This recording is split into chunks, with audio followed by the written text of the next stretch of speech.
Hello' guys, আশা কৰো আপোনালোকে সকলে ভালে আছে। মই আজি এটা ৰচনা লৈ আহিছো। যিহেতু ইতিমধ্যে আমাৰ মৰমৰ শিল্পী জুবিন গাৰ্গৰ মৃত্যু হৈছে, গতিকে এইবাৰ এইচএছতে হওক বা এইচএলচিতে হওক আমাৰ জুবিন গাৰ্গৰ বিষয়ে এখন ৰচনা আহিব পাৰে, অসমীয়া এখন ৰচনা লিখিব আহিব পাৰে। তো ৰচনাখন বিভিন্ন ধৰণৰ আহিব পাৰে। সেয়েহে আমি জুবিন গাৰ্গৰ বিষয়ে জনাটো খুবেই প্ৰয়োজন। ৰচনাখন দীঘল হ'ব পাৰে, তোমালোকে নিজৰ মতে ছুটিকৈ ল'ব পাৰা। আহা আমি ৰচনাখন আৰম্ভ কৰো। প্ৰথমতে দিয়া আছে আৰম্ভণি। জুবিন গাৰ্গৰ প্ৰকৃত নাম আছিল জুবিন বৰঠাকুৰ। 1972 চনৰ 18 নৱেম্বৰত মেঘালয় তুৰা চহৰত তেওঁৰ জন্ম হৈছিল। তেওঁৰ পিতৃৰ নাম কপিল বৰঠাকুৰ আৰু মাতৃৰ নাম আছিল ইলি বৰঠাকুৰ। সংগীতৰ প্ৰতি তেওঁৰ আকৰ্ষণ শৈশৱৰে পৰা আছিল। তেওঁ 3 বছৰৰ বয়সৰ পৰাই গান গাবলৈ আৰম্ভ কৰিছিল। তবলান বাদনৰ ক্ষেত্ৰত তেওঁ পণ্ডিত ৰবীন বেনাৰ্জীৰ ওচৰত দীৰ্ঘদিন ধৰি শিক্ষা লৈছিল। ইয়াৰ উপৰি তেওঁ গুৰু ৰামানী ৰায়ৰ পৰা অসমীয়া লোকসংগীতৰ জ্ঞান আহৰণ কৰিছিল। এইবাৰ দিয়া আছে সংগীত যাত্ৰা আৰু সফলতা।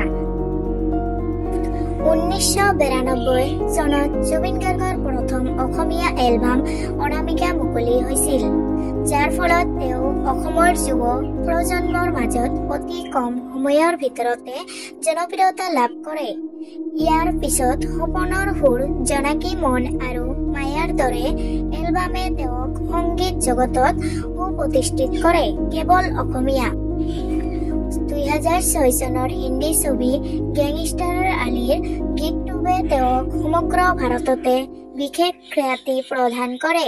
তেওঁ 40টাতকৈ অধিক ভাষাত 40,000ৰো অধিক গীত বাণীবদ্ধ কৰিছিল।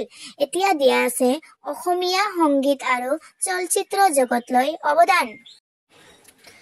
জুবিন গাৰ্গে অসমীয়া সংগীতত এক নতুন দৌৰ সৃষ্টি কৰিছিল।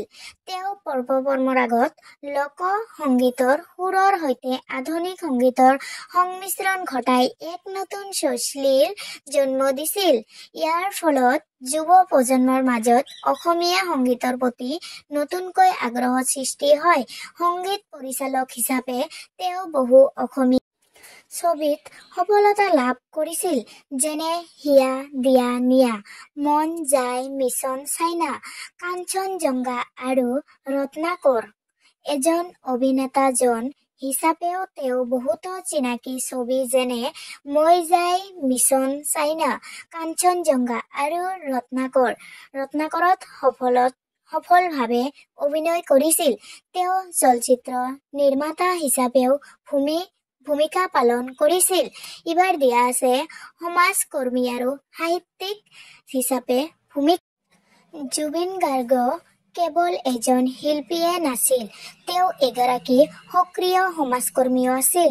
বিভিন্ন সামাজিক বিষয়ত তেওঁ মাত মাতিছিল আৰু জনসাধাৰণৰ মাজত সচেতনতা বৃদ্ধিৰ বাবে কাম কৰিছিল। তেওঁ দৰিদ্ৰ আৰু অসহায় শিশুসকলক সহায় কৰাৰ বাবেও বহু পদক্ষেপ গ্ৰহণ কৰিছিল।